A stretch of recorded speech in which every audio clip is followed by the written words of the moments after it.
Hai guys, halo semuanya. Selamat pagi, selamat siang, selamat sore, selamat malam. Kapanpun kalian dengerin podcast ini. Nama aku Mariska dan kali ini kita bakal ngomongin soal buku dari Danah Boyd yang judulnya It's Complicated, The Social Life of Network Teens, judulnya. Dan di sini aku mau bahas bab 5 dari buku ini, yaitu Bullying is Social Media Amplifying Meanness and Cruelty, atau bully, apakah media sosial memperkuat kekejaman? Intinya itu tentang cyberbullying. Apakah media sosial ini malah memperkuat kekejaman dalam hal bully-membuli? Jadi Danah bertemu dengan Abigail yang umurnya itu 17 tahun, dan mereka ketemu di Starbucks dan mereka ngobrol lah di sana. Dan Abigail menceritakan soal Ashley, yang intinya tuh Ashley dan temannya pas kelas 4 SD ya kayaknya ya, kelas 4, menggunakan instant messenger kayak Line, WhatsApp atau enggak BBM mungkin ya, untuk mengirimkan kata-kata kejam kepada temannya, kepada cewek lain di sekolahnya. Jadi kira-kira Ashley ini termasuk tindakan cyberbullying atau bukan ya? Kita bahas aja sekarang. Nah, bicara soal cyberbullying, kalian tahu gak sih cyberbullying itu apa? Jadi cyberbullying ini adalah bully atau intimidasi yang dilakukan melalui media sosial atau internet. Pokoknya itu secara nggak langsung. Jadi kalau bully kan biasanya dikatain secara langsung, dikatain, didorong, dipukul, dimaki-maki, segala macam lah. Nah, kalau cyberbullying ini kita nggak bakal ngalamin hal tersebut secara langsung, melainkan melalui online atau melalui media sosial. Nah, menurut laman hukamnas.com terdapat jenis-jenis dari cyberbullying. Yang pertama ada flaming. Flaming merupakan tindakan seperti mengirimkan pesan teks yang isinya berupa kata-kata yang penuh amarah dan frontal. Misalnya kayak ada orang nih upload foto, terus di komen, "Gendut lo," atau enggak, "Itu muka nggak pernah dibersihin ya, jelek lo, inilah itulah," gitu. Dan mereka yang ngirim pesan-pesan itu tanpa konteks apa-apa, jadi tahu-tahu ngatain aja. Yang kedua ada harassment. Harassment merupakan tindakan yang dilakukan seperti mengirimkan pesan-pesan gangguan pada email, SMS, maupun pesan teks di jejaring sosial yang dilakukan secara terus-menerus. Jadi sama seperti flaming, namun harassment ini lebih rutin dan lebih sering lagi. Contohnya itu kayak tiap si A upload foto, selalu di komen yang macem-macem, yang ngata-ngatain lah. Si A ngupload ini, di komen lagi, ngupload itu, di komen lagi. Yang ketiga ada outing, atau menyebarkan rahasia orang lain atau foto-foto pribadi orang lain dengan maksud mengumbar keburukan atau privasi orang tersebut. Misalnya kayak kalian share foto atau video aib seseorang dan tanpa persetujuan. Ya, biasanya sih emang buat cuma lucu-lucuan aja, tapi kalau si korban ini merasa malu dan tidak nyaman, udah gitu kalian gak izin pula, berarti kalian itu termasuk cyberbullying jenis outing. Hati-hati tuh guys. Yang keempat ada exclusion. Exclusion merupakan tindakan secara sengaja dan kejam mengeluarkan seseorang di grup online, mengasingkan seseorang di media sosial. Jadi misalnya kalian ini punya grup nih, grup kelas atau grup apalah, apapun itulah gitu, grup. Kalian gak suka sama si A, akhirnya kalian bikin grup lagi tanpa nginvite A. Jadi grup itu gak ada si A, berarti kalian ini udah mengasingkan dia. Nah, tindakan tersebut termasuk cyberbullying jenis exclusion. Yang kelima ada impersonation. Impersonation ini berpura-pura menjadi orang lain dan mengirimkan pesan-pesan atau status yang tidak baik agar teman korban mengira bahwa status atau pesan tersebut adalah hasil asli dari si korban. Misalnya kayak bikin fake account soal si A dengan identitas yang sama persis seperti si A, Dari foto-fotonya, username-nya, namanya lah, segala macam itu persis kayak si A. Dan mengupload foto atau video atau enggak status yang enggak senonoh, yang jatuhnya kayak seakan-akan si A ini merendahkan dirinya sendiri, padahal kan itu orang lain kan. Nah, pokoknya parah-parah deh. Itu termasuk impersonation. Yang keenam ada cyber stalking. Beda ya sama stalking mantan atau stalking crush, yang biasa kan kita jangan sampai mereka ketahuan nih kalau kita lagi nge-stalk. Pokoknya tombol like itu jangan sampai kepencet. Nah, kalau ini beda. Cyber stalking itu nge-stalk dengan memfollow semua akun media sosial korban, mau IG, Twitter, Facebook, first account, second account, third account, dan account-account lainnya. Udah gitu ngirim pesan berkali-kali ke semua medsosnya. Intinya tuh biar dinotis atau biar diwarok gitu sama si korban, sehingga si korban ini ngerasa gak nyaman. Itu termasuk cyberbullying juga. Nah, jadi itu jenis cyberbullying. Apakah kalian termasuk pelaku atau korban? Aku harap sih enggak ya. Aku harap kalian ini bukan korban, apalagi pelaku. Kalau kalian ini pelaku, mending kalian cepet-cepet tobat aja deh ya. Sebenarnya ada lebih dari 6 jenis cyberbullying, dan yang ini yang paling umum. Jadi kalau kalian mau tahu jenis lainnya, kalian bisa tanya melalui Mbah Google. Jadi kayak, oke Google, jenis-jenis cyberbullying apa sih gitu. Kalian bisa cari sendiri ya. Nah, sekarang aku udah bareng sama sahabat aku nih. Kita bakal ngobrol soal cyberbullying. Kita bakal tanya-tanya pendapat dia, segala macem deh pokoknya. Sebelum itu, coba kenalin dong nama sama jurusan kamu apa? Halo teman-teman, nama aku Hiko. Aku mahasiswi dari LSPR Business and Communication Institute. Aku jurusan Mass Media Communication. Nah, kan kita lagi mau bahas soal cyberbullying nih. Kira-kira kamu tahu nggak cyberbullying itu apa menurut kamu? Sepengetahuan aku sih, cyberbullying itu sama aja ya kayak bullying di dunia nyata. Cuma yang bikin beda itu adalah dia menggunakan teknologi. Dimana di sini tuh sosial media atau media sosial yang kita gunakan itu disalahgunakan untuk menjatuhkan seseorang, menakuti, membuat marah, atau mempermalukan mereka yang jadi sasaran. Oke, aku setuju sih sama pendapat kamu. Itu benar, soalnya kan cyberbullying itu intimidasi, kayak bully biasa, kayak bully pada umumnya, cuman ini lewat media sosial. Berarti udah benar itu. Iya benar banget, soalnya kalau bullying itu kan dia biasanya tatap muka ya. Terus tapi kalau cyberbullying itu kan dia ada meninggalkan jejak digital. Walaupun kalau bullying biasa itu kita lebih tahu pelakunya yang mana dan korbannya merasakan apa gitu. Tapi kalau misalnya cyberbullying, kita susah untuk menemukan pelaku sebenarnya, apalagi yang suka berlindung lewat fake account atau akun-akun yang sebenarnya kita sendiri nggak bisa tahu tanpa bantuan dari pihak IT atau kepolisian gitu. Soalnya kan bisa jadi itu teman kita sendiri ternyata kan. Iya bener banget. Bikin fake account. Oh ya, terus setahu aku cyberbullying itu terjadinya kan di media sosial doang ya? Atau kira-kira ada di luar dari media sosial, kira-kira ada lagi nggak? Menurut aku sih ada ya, soalnya kalau media sosial itu kan cuma tentang Facebook, Instagram, terus Twitter gitulah yang orang-orang juga bisa lihat. Nggak cuma kita tahu si pelakunya itu doang kan. Terus juga ada di platform game juga sebenarnya. Game? Ya. Game juga bisa ternyata ya? Bisa, soalnya kalau misalnya online game itu kan kita bisa bisa main bareng sama orang yang emang lagi on bareng kita, dan biasanya satu negara, satu server. Jadi bahasa yang kita gunain juga kita ngerti. Jadi kalau misalnya emang ada cyberbullying pasti kita tahu dong.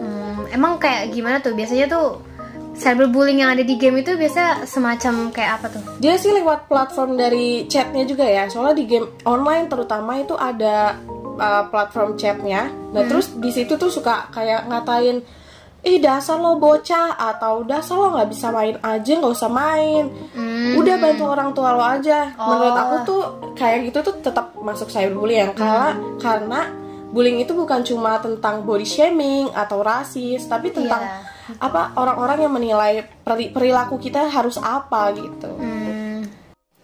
Ngomong-ngomong soal cyberbullying nih, kamu pernah nggak nih jadi pelaku atau korban gitu? Kalau korban sih aku pernah ya beberapa kali. Kalau misalnya pelaku Enggak dong, soalnya aku tahu gimana sakitnya jadi korban cyberbullying itu sendiri. Berarti boleh diceritain nggak pas jadi korban tuh gimana itu? Waktu itu sih kan aku masuk organisasi di sekolah. Jadi di SMA kita kan ada 2 kan, OSIS sama MPK. Nah kan aku MPK. Terus waktu itu kita ada acara. Terus aku tuh emang deket sama ketua OSISnya.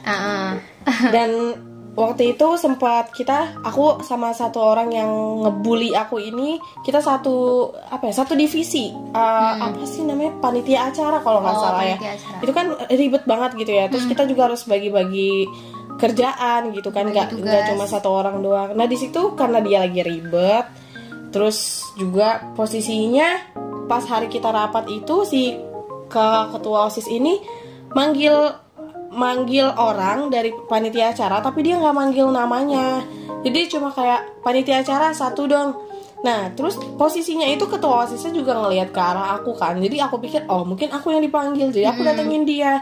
Ternyata si teman aku ini yang ngebully aku ini merasa kayak nih orang ngeduluin gue mulu. Padahal aku pun nggak tahu salah aku di mana di situ. Jadi sebenarnya itu salah paham sih. Terus dia juga nggak berani buat ngasih tahu aku kalau aku itu salah, langsung atau lewat sosial media aku kayak chat private ke aku, dia nggak ngomong gitu juga. Terus tiba-tiba di grup WA angkatan dia bilang kalau misalnya dasar tuh anak MPK siapa sih nih yang keturunan Jepang itu ya, yang egois banget, iya tuh yang suka ngambil kerjaan orang. Padahal itu dia ngomong langsung di itu. Iya di grup angkatan. Itu bener-bener salah paham banget sih, parah. Soalnya aku juga gak merasa dia waktu itu dipanggil. Jadi ya aku karena aku emang posisinya lagi deket sama ketua OSIS kan. Iya, itu juga ketua OSIS kan lagi lihat karena kamu mungkin dipikir kayak ke gue kali ya, jadi gue aja yang maju gitu. Iya, makanya terus aku juga sering banget kayak pokoknya selalu salah paham deh. Saya berbullying tuh kebanyakan tentang salah paham. Kalau nggak salah paham ya body shaming gitu-gitu aja. Kalau yang di cerita aku tuh salah paham sih. Terus abis itu kita bikin clear semuanya gitu deh. Terus setelah kamu ngalamin itu dampak ke kamunya itu apa? Kayak misalnya pas ketemu sama orangnya, apakah kamu gimana gitu? Kayak apa yang aku rasain gitu ya. Kalau setelah kejadian itu sih sebenarnya karena itu salah paham, terus aku juga orangnya nggak ngelawan sih, gimana ya? Kayak kalau salah paham tuh kita nggak harus ngelawan, tapi harus kita ngalah, terus kita ngobrolin baik-baik juga. Walaupun cyberbullying itu juga udah terjadi di diri aku dan itu udah membekas gitu kan. Susah banget sih buat lupain. Terus kalau tiap lihat orangnya bukan benci sebenarnya, tapi jadi kenangan yang buruk banget sih buat diingat-ingat gitu ya. Takut gitu ngeliatnya malah. Iya, jadi kalau inget masa SMA ada apa, pernah kena cyberbullying dan itu nggak enak banget sih buat diingat. Terus kalau misalnya sekarang ini nih, kamu ketemu sama orangnya atau gimana, hubungan kamu sama si orang itu masih canggung kah atau udah biasa lagi atau gimana? Kalau aku biasa aja sih, kayak apa ya? Ya udah berlalu, biarlah berlalu gitu, kayak iya sih. Put the past behind me gitu aja, kayak ya udah kalau ketemu orangnya biasa aja, pasti bakal keinget lah ya. Cuma kayak ya. Kan udah nggak terjadi lagi, itu kan juga udah clear gitu. Dianya juga nggak gimana juga kan sekarang, biasa aja lah gitu. Dia nggak bahas-bahas juga, terus dia juga ya kita sama-sama segan satu sama lain aja, sama-sama respect, jangan jadi berat sebelah tinggi sebelah gitu. Terus kan yang aku tahu cyberbullying itu kan kebanyakan kayak ada komen-komen gitu. Pernah nggak sih kamu kayak dulu ataupun sekarang ini kayak ngapa sesuatu ada yang komen yang nyakitin gitu? Pernah nggak ngalamin itu? Pernah sih. Kalau itu justru malah kayak waktu itu aku tuh punya style hijab yang menurut aku beda dari orang-orang. Kayak di hijab aku tuh aku suka pakein pita, pakein jepita gitu. Iya. Itu kayak menurut aku itu lucu aja gitu loh, represent aku banget. Emang lucu sih stylenya aku gitu kan. Tapi kan gak semua orang berpikir tentang kayak aku, kayak apa yang aku pikirin. Kita perspektifnya selalu beda. Tapi orang itu jadinya gimana ya, dia nggak setuju, dia menyampaikannya dengan bullying aku. Dia bilang udahlah, semua hijab tuh mau digimana-gimana juga nggak cocok sama lu, udah pakai yang biasa-biasa aja gitu. Padahal kayak dia tuh ngejudge pilihan aku banget menurut aku, dan itu salah satu cyberbullying sih. Iya sih, ya. menurut Walaupun aku juga masuk sih. nggak masuk body shaming atau salah paham, tapi dia apa ya, kayak meragukan apa pilihan aku gitu loh. Aku jadi nggak bisa Jatuhnya juga memilih, menghujat juga sih kan. nggak bisa milih buat diri aku sendiri, padahal yang jalanin ya aku juga sebenarnya. Atau kamu juga pede-pede aja pakai Iya, itu kan. aku tetap lanjutin aja. Kayak nggak semua cyberbullying kan harus kita serap, terus kita harus kita pikirin, terus kita sampai merubah diri kita jadi apa yang orang lain mau, apa yang orang lain maksud gitu kan. Sometimes we can be ignorant, kayak kita nggak perlu dengerin semua yang orang omongin kecuali emang itu benar-benar membangun gitu. Terus pas kamu di komen itu kamu ngebales nggak atau gimana? Pas di komen itu aku gak bales sih, cuma aku kasih dia pembuktian aja kalau misalnya aku kayak gini ya buat diri aku sendiri kok, bukan buat dia. Aku juga gak ambil pusing apa yang dia omongin, jadi gampang-gampang aja sebenarnya. Kalau dia lihat aku biasa aja, aku hidup senang-senang aja setelah dia cyberbullying aku, ya udah itu berarti balasan aku buat dia. Oke, paham. Menurut kamu cyberbullying itu bisa nggak dihindarin? Kan kayak kalau bullying secara langsung itu kan kita bisa ngindarin dengan nggak masuk sekolah lah, atau enggak kayak pas ketemu orangnya langsung menghindar. Kalau cyberbullying kan bisa ketemu, kan lewat sosial media tuh bisa-bisa aja kan. Menurut kamu cara menghindari cyberbullying itu gimana? Menurut aku cyberbullying itu kan kita akses ya sebenarnya. Udah gitu platformnya itu terlalu gede sebenarnya. Karena platform bullying sama cyberbullying itu beda banget ya. Iya. Terus kalau misalnya buat dihindarin gitu kayaknya bakal susah sih, karena mau menghindar sedemikian kayak gimana pun juga merubah diri di sosial media. Kalau misalnya orang itu emang gak suka ya pasti bakal ngelakuin cyberbullying. Pasti ada aja alasannya buat ngelakuin cyberbullying. Karena manusia tuh selalu punya 1001 alasan untuk menjatuhkan manusia lain. Aduh, betul. Setahu aku nih ya, pelaku cyberbullying itu kan kebanyakan remaja ya atau ABG yang udah yang kebelet dewasa gitu ya. Bener banget. Menurut kamu perlu nggak sih mereka itu dapat edukasi atau itu? Harus dong. Malah sebenarnya wajib banget mereka ada edukasi kayak mengenal etika bertindak ya. Karena etika bertindak itu bukan tentang kita ada di kantor gimana, etika bertindak kita sama guru gimana, sama orang tua, tapi tentang di dunia maya, karena kita juga sekarang based on technology. Jadi harusnya kita punya etika bertindak juga di dunia maya gitu. Karena semua orang kan tahu kalau misalnya apapun kegiatan kita, kalau di dalam internet itu kita terekam sama dunia digital ini. Terus kalau misalnya remaja-remaja itu sebagai pelaku, terus misalnya apabila korbannya merasa nggak nyaman sama komentar-komentar dari mereka yang cyberbullyingnya udah parah, kan mereka bisa dibawa ke pihak yang berwenang. Terus juga setahu aku ada sanksi buat cyberbullying sih di UU ITE, karena apa ya, kan mengancam atau menakut-nakuti itu orang itu kan udah termasuk cyberbullying. Jadi itu bener-bener harus tahu kalau misalnya nggak mau terjerat atau terjerumus ya ke dalam penjara gara-gara UU ITE itu.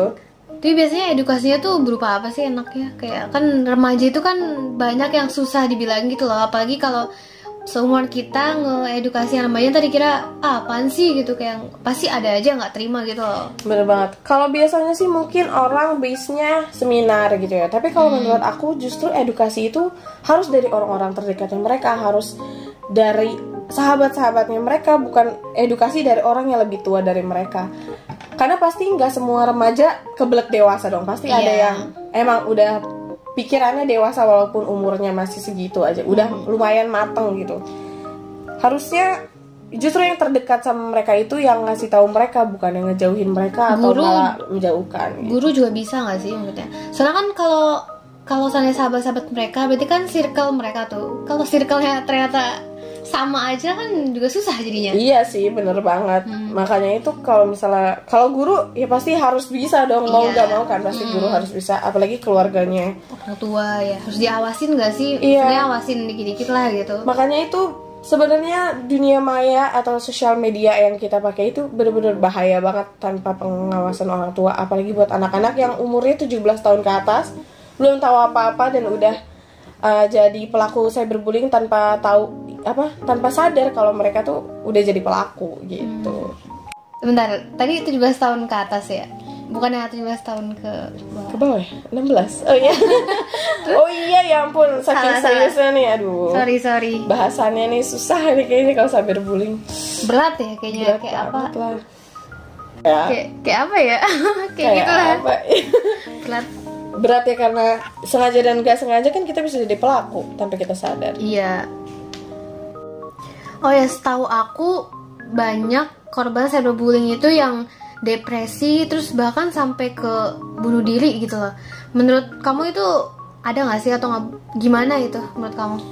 Ada sih, soalnya sebenarnya cyberbullying itu kan kita lebih kena ke mental, ke psikis daripada fisik ya, karena kita juga nggak ketemu sama pelakunya. Jadi pasti awalannya itu karena perasaan diketawain, ditertawakan lah, atau dilecehkan oleh orang lain. Itu kan bikin kita yang orang yang terintimidasi itu jadi nggak mau ngomong apa-apa. Jadi bahkan kita bukan nggak mau, tapi kita nggak bisa buat ngomongin itu. Terus kalau misalnya yang ngakhirin nyawanya atau bunuh diri itu pasti dia udah ekstrim banget dan udah parah banget gitu. Karena cyberbullying itu kan dapat pengaruhin kita dari banyak cara, bukan dari satu cara doang. Terus juga di atas ini juga bukan gimana ya, cyberbullying itu yang bisa ngatasin masalah itu ya orang yang kena itu sendiri. Jadi harus ada pilihan untuk bertahan dan tidak sebenarnya. Tapi mungkin kebanyakan orang-orang yang nggak bisa membuka dirinya lagi, kehilangan kepercayaan diri atas dirinya, terus kesehatan mentalnya juga udah terlalu surut dan gak ada yang tahu juga kalau apa yang dia rasain karena dia nggak bisa ngomong. Iya, pastinya cerita berat buat cerita gitu rasanya. Iya, karena itulah pasti banyak yang bunuh diri karena kayak gitu. Depresi, benar sih kata kamu tadi. Oh ya, dengar-dengar juga ada artis korban cyberbullying sampai bunuh diri, si Suli ya, kalau nggak salah. Suli, mana Suli? Yang mana ya? Suli itu loh, yang artis Korea yang ex-member. Oh, girl band. Iya, masa Sule? Sule masih hidup sampai sekarang ya, tolong. Oh iya, benar. Itu beda cerita ya. Iya. Kenapa sih Suli? Iya, dia kan meninggal bunuh diri karena cyberbullying nih katanya. Terus kata ya, bukannya dia jadi artis harusnya udah harus bisa nerima hal itu ya. Kan resiko jadi artis itu kan pasti menerima hujatan dari berbagai pihak. Itu jatuhnya bukannya salah dia sendiri, atau menurut kamu gimana kok? Kalau menurut aku sih gimana ya? Kan kalau iya sih, artis itu emang pilihannya dia, tapi kita kan juga punya pilihan lain. Selain kita juga punya pilihan untuk enggak ngebully dia, bukan dia doang yang punya pilihan buat jadi artis.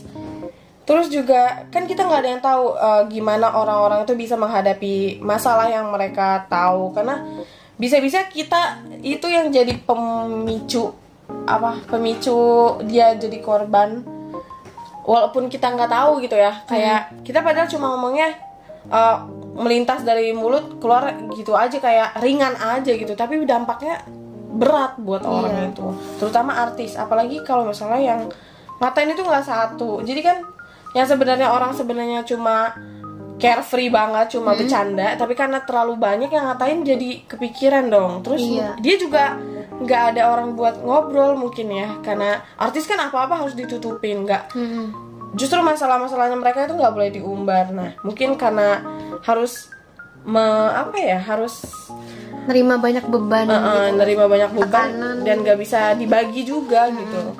Jadi sebenarnya kalau dibilang itu artis itu karena pilihan dia, ya kita juga punya pilihan buat nggak jadi pelaku cyberbullying. Kalau semisalnya kita jadi korban cyberbullying, kira-kira kita harus lapor, harus cerita ke mana ya? Ada nggak pihak yang berwajibnya gitu yang menangani cyberbullying? Kalau misalnya itu sih sebenarnya langkah utamanya pasti pencegahan harus dari kita dulu ya. Kayak kita harus ngeblokir akun pelaku dulu, terus jadi kita terus kita ngelaporin perilaku mereka di media sosial itu sendiri. Misalnya kita nge-report lah ya ke Instagram kalau misalnya itu abusement atau bullying atau segala macam. Terus kalau misalnya emang hal itu nggak menghentikan mereka atau dia yang menjadi pelaku, kita bisa ngelaporin ke pihak yang berkewajiban dengan cara mengumpulkan dan menyimpan bukti-bukti yang nanti bisa membantu untuk menunjukkan apa sih yang telah terjadi, misalnya pesan dalam chatting atau screenshot postingan di media sosial. Terus juga kuncinya itu kita harus identifikasi dan melaporkan lebih lanjut ya. Jadi nggak bisa semata-mata kita nggak tahu itu siapa, kita nggak ada tindakan sebelum itu, tapi kita udah main lapor-lapor aja. Justru kita bakal dianggap enteng sama pihak berwajib. Udah gitu kan kalau kita misalnya melapor tanpa bukti yang kuat, tanpa alasan yang kuat juga untuk melindungi diri kita, itu justru malah jadi malapetaka buat kita, karena nggak sedikit pihak yang berwajib itu malah minta uang buat dilakuin gitu. Terus kalau misalnya emang kita ada di bahaya darurat ya, ini mau bullying atau cyberbullying, itu kita bisa nelfon ambulan di 118, polisi di 110, sama Basarnas di 115 gitu. Terus nih, kalau kamu merasa kamu lagi dibully, terus hal terpenting yang harus kamu lakukan adalah mastiin diri kamu itu aman. Terus penting juga punya lawan bicara yang bisa diajak ngobrol tentang apa yang lagi kamu rasakan, apa yang lagi kamu alami, kayak orang tua, guru, atau bahkan teman dekat pastinya ya.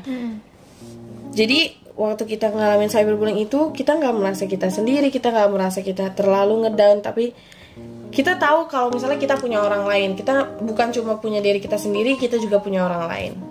Walaupun gak mudah buat ngomong sama orang tua atau sama kerabat deket kita, tapi pastinya ada hal yang bisa kamu lakuin buat bantu mulai percakapan, kayak pilih waktu bicara yang pas. Jadi mereka bisa memberikan perhatian yang yang besar gitu. Terus kita juga harus jelasin seberapa serius sih masalahnya buat kita, karena mungkin orang-orang, apalagi orang tua ya, mereka tuh nggak terbiasa dengan teknologi. Jadi kita selagi kita menceritakan apa yang kita lakuin, apa yang kita alamin gitu, kita juga harus bantu mereka buat paham tentang apa yang terjadi sama kita melalui internet itu sendiri, media sosial. Terus kalau misalnya emang mereka nggak punya jawaban yang instan buat kamu, tapi setidaknya mereka ada untuk kamu, jadi kamu nggak merasa sendiri, karena pada dasarnya setiap manusia itu gak bisa hidup sendiri, dan pastinya harus ada temennya dong gitu. Jadi jangan takut buat cerita sama orang tua, karena sedikit demi sedikit pasti ada caranya buat nemuin solusi. Karena 2 kepala selalu lebih baik dari 1 kepala.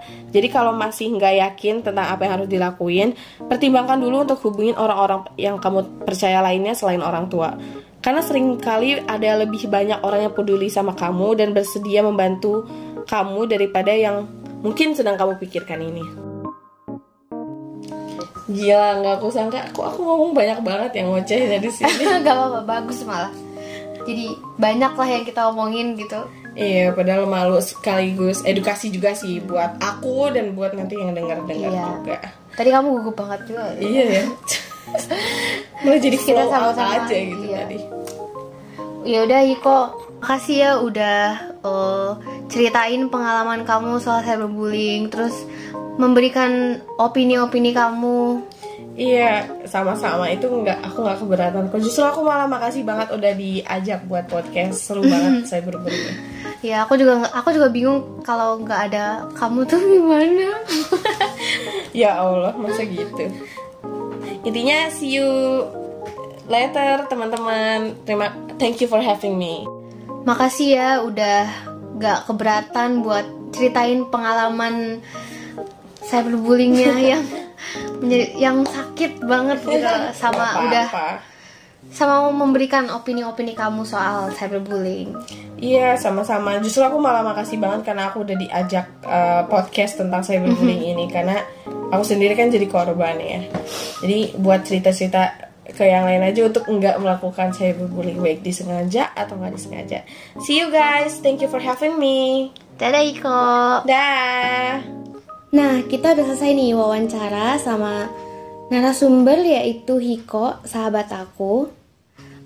Sebenarnya aku tuh punya 2 narasumber tadinya, tapi salah satu dari mereka berhalangan hadir, jadinya kita cuma berdua deh sekarang. Gak apa-apa, lain kali pasti ada kesempatan kok. Jadi tenang aja. So, kesimpulannya yaitu cyberbullying adalah termasuk tindak kriminal, dan cyberbullying ini adalah intimidasi, namun terjadi di melalui media internet, melalui media sosial. Dan kayak udah dijelasin tadi, ternyata cyberbullying itu bukan terjadi di media sosial doang, tapi juga terjadi di platform game, kayak di video game yang kayak Hiko udah cerita tadi. Dan cyberbullying ini sebenarnya lebih parah daripada bully secara langsung, karena cyberbullying ini gak berhenti di internet doang, tapi juga diteruskan secara langsung. Seperti kayak pas aibnya disebar nih di internet, pasti kan si korban ini di dunia nyata bisa jadi dikatain lagi di dunia sama teman-temannya gitu secara langsung. Jadi kalau menurut aku ini dampaknya ini 2 kali lipat daripada bullying secara langsung. Tapi yang jelas dua-duanya itu gak baik, bener-bener gak baik sih. Dan kayak yang udah kita ceritain tadi juga soal Suli, berarti dampak yang ditimbulkan dari tindakan cyberbullying ini juga gak bisa kita pandang sebelah mata, karena cyberbullying itu bisa menyerang fisik maupun psikis. Fisik ini kayak akibat tindakan cyberbullying, si korban ini jadi gak nafsu makan lah, sulit tidur lah. Terus karena kurang makan kan dia bisa kena penyakit lain tuh. Terus sulit tidur juga, daya tahan tubuhnya berkurang, konsentrasinya juga berkurang. Dalam hal belajar juga dia jadi terganggu kan. Dan untuk gejala psikis, korban pasti kalian tahu lah ya, cyberbullying atau cyberbullying itu pasti menimbulkan dampak psikis. Nah, dampak psikisnya itu kayak bisa gelisah, emosi, terus bisa jadi dia jadi insecure lah, atau enggak paling parahnya itu depresi, bahkan sampai bunuh diri. Jadi buat teman-teman, seandainya kalian merasakan cyberbullying, saran aku sih kayak sama yang dibahas tadi, coba ceritain aja ke orang yang kalian percaya, mau itu orang tua, sahabat, atau ke guru BK juga bisa, atau kalian bisa langsung hubungin ke yang profesional, kayak misalnya kalian hubungin ke psikolog gitu, kalian bisa hubungin mereka. Jangan dipendam sendiri pokoknya deh, karena gak enak aja gitu kalau punya beban tapi dipendam sendiri kan. Terus juga cyberbullying ini kan merupakan hal yang bersifat negatif, karena bisa menimbulkan dampak yang buruk bagi diri sendiri maupun orang lain. Nah, maka dari itu kita nih sebisa mungkin harus jaga perasaan dan tutur kata dalam berkomentar. Jangan sampai perkataan yang kita ketik itu bisa menyakiti perasaan orang lain.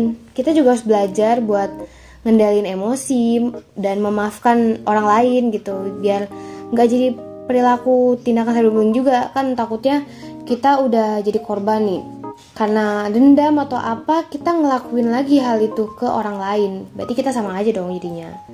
Dan di era yang semakin maju ini, internet pokoknya dunia yang serba internet ini, kita juga harus berpikiran lebih maju dan berhati-hati dalam menggunakan media sosial dan menggunakan media sosial dengan sewajarnya.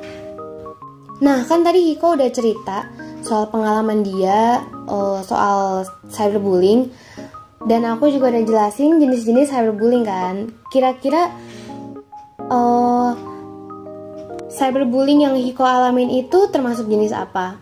Coba kalau kalian tahu, kalian bisa komen atau kalian bisa kasih tahu aku aja secara langsung. Kira-kira, jadi pertanyaannya, cyberbullying yang Hiko alamin itu termasuk dalam jenis cyberbullying apa? Sekian podcast kali ini. Aku mohon maaf banget, pasti dalam podcast ini masih banyak kekurangan dan Jujur aku sendiri masih awkward banget buat ngelakuin ini. Dan aku harap kalian bisa belajar sesuatu dari podcast ini. And thank you for listening to Poruru. Jangan lupa jaga kesehatan, ikuti aturan new normal, dan jangan lupa selalu bersyukur. And have a nice day semuanya. Bye bye, see you.